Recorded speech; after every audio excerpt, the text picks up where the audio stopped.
Outburst, a Todd Mills mystery, Book 4. Author, R.D. Zimmerman. Publisher, Scribble Pub, Minneapolis, Minnesota, 1998. Narrator, Eric Ost. Chapter 17.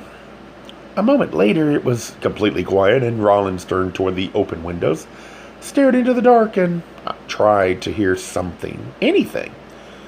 There was the low, nearly continual hum of insects, a dog barking in the distance, and then, yes, there it was again, the sound of something moving ever so carefully. Perhaps that of a shoe sliding through grass, or was it just some sort of animal? A couple of years ago, Rollins had come home quite late. He and another cop had been staking out a suspected crack house, to no avail, and he'd parked in the back, just as he'd done tonight, in the space alongside the garage, exhausted and stiff.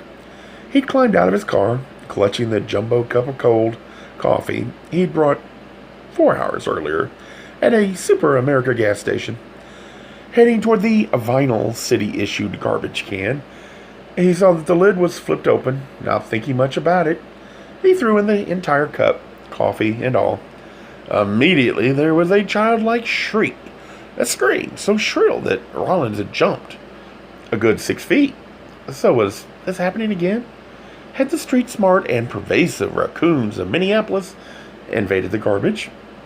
In an instant, Rollins was on his feet, padding naked through the apartment, past the bathroom and to the back door.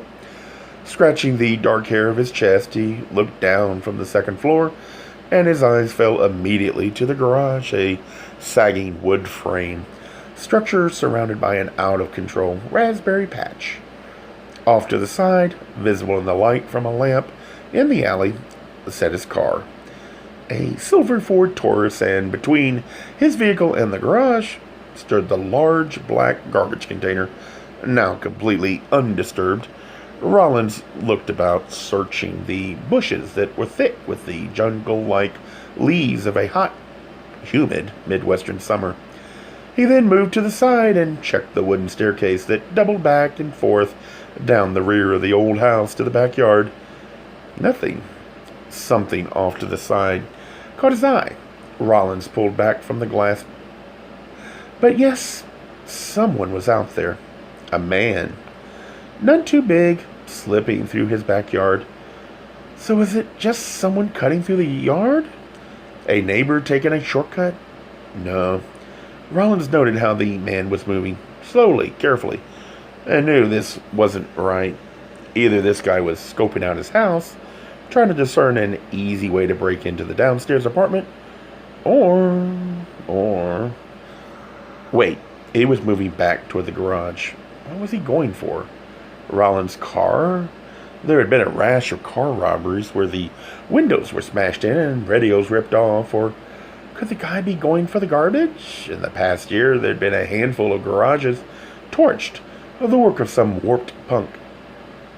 Whatever this guy was about to do wasn't good. That much was more than obvious, and Rollins rushed back to his bedroom, pulled on his jeans, then went to his closet, where his shoulder holster hung. He took his gun, flipped open the barrel. Yes, fully loaded. Barefoot, he turned, started across the room, then froze. There was a different noise, this one more distinct, much closer, and definitely not from outside. Holy shit, thought Rollins with a shock of realization. Someone was in his apartment. What the hell was going on here? Was he about to be hit from front and back? It was all instinct. His years on the force clicked in, and he raised his gun, clasping it between both hands in a prayer-like grasp, and swept across the room as silently and effortlessly as a ballet dancer. He paused at his doorway, pressed himself against the door trim, and listened, but could sense nothing. Holding himself perfectly still for what seemed like minutes, but was only seconds, his breathing slowed to next to nothing, even as his heart throbbed. Okay, you bastards, what the fuck are you doing in here, and where the hell are you? Rollins moved his shoeless right foot an inch or two ahead, slipped forward, and peered around the door jamb. There, down the hall, through the kitchen and dining room, Rollins saw a figure move. Rollins couldn't tell if the guy was armed, but he was definitely coming this way. There was no doubt about that. Yes, and one of the maple floorboards creaked as the intruder boldly maneuvered from the living room around the dining room table and towards the kitchen. That's right, thought Rollins, his finger tightening on the trigger. I don't know how the fuck you got in here, but come on, come all the way in. I'm waiting. Rollins slunk back in the doorway, surprised that the guy wasn't hesitating, wasn't checking out his color TV or CD player. And that fact alone sent a shiver of fear up Rollins' spine. What the hell was this all about? Why would one guy be lurking in the backyard while another was brazenly moving through his apartment? Rollins' mind whipped back through the cases he was working on, trying to think who might have put out a hit on him, and why. The soft sound of rubber-soled shoes moving over linoleum reached Rollins. The kitchen. Jesus, he thought. The guy obviously thought Rollins was asleep, and he was making straight toward the bedroom. Rollins slunk away, pressing his naked back against the cool plaster wall. It was only a matter of seconds, a matter of moments, before the guy would round the corner and enter the room.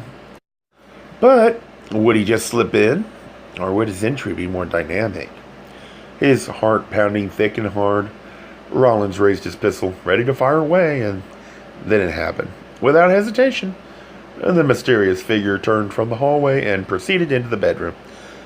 In the spark of a second, Rollins bolted out of the darkness. "Freeze!" he shouted as he flew forward, using all his weight and strength.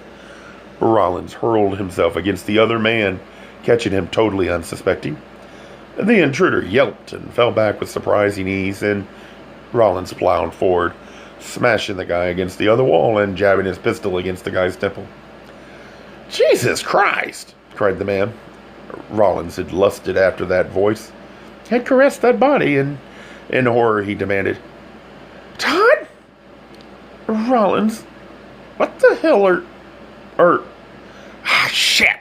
Rollins jerked away nearly as quickly as he had first seized Todd. "What the fuck are you doing sneaking in here?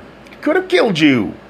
Todd's eyes were large and shocked, and he started to say something, stopped, and said, "I wanted to apologize, and I was afraid if I called you, wouldn't answer, so I just came over.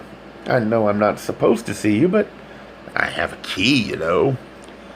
Of course, more than once Todd had come home late from work, entering not this apartment, but his condo, slipping quietly about, undressing, and then crawled in bed with Rollins, who was already asleep. And that apparently was exactly what he'd been planning and hoping to do here. But, thought Rollins, who's that other guy? What other guy? The one in the backyard. The hell are you talking about? This wasn't adding up, not by any means. Not wasting a moment, Rollins, still clutching his gun, abandoned Todd and rushed out of the bedroom and down the short hall. He hurried up to the window in the back door and looked down. The short hall. He hurried up to the window in the back door and looked down. The figure obviously hadn't heard Rollins shout and was now disappearing around the side of the garage. Clutching his gun and still wearing only his jeans, Rollins ripped open the door and burst out, taking the old wooden steps 2 at a time. He raced downward, leaped onto the grass, and tore across the yard. From the top of the stairs, Todd screamed, "Behind you!" The danger registered in a single instant, and Rollins threw himself forward and hit the ground, his chest skidding on the grass. The very next moment, a blast exploded behind him. Rollins rolled over, twisted around, in those seconds, already thinking, realizing, thanking God that he'd missed, that whoever had fired had failed to hit him, his target. Flattening himself, Rollins stretched his arms before him, trained his gun on the dark figure lurking in the bushes, squinting. He took aim, and then his target was gone, vanished. Rollins sprang to his feet, his bare feet digging into the ground. As fast as he could, he tore across the small yard, jumped through the bushes. He saw the last of the guy racing into the alley, and Rollins wasted no time clutching his gun in both hands in front of him. He rushed after him, pausing at the edge of his neighbor's garage, peering around the corner. He is certain the guy wasn't right there, then charged into the alley. In the faint light, Rollins scanned the old garages, the cars, the garbage bins. But there was nothing. No one. Hearing something up to the left, he tore back into a run, then slowed to a defeated halt. Now sensing distinct steps behind him, Rollins turned, saw Todd running out from behind the Taurus. "Holy shit, are you all right?" Todd demanded, his face much too pale. That asshole took a shot at you." "I know, and he missed." "Yeah, but..." "Todd, don't worry, I'm okay. He fired at me, and he missed." "But who the hell would do something like that? Who'd..." "I don't know," said Rollins, his chest heaving and sweat blistering on his forehead. Maybe he wanted to steal my car." After a long moment, Todd said, "We both know that's bullshit." "Yeah, I suppose we do."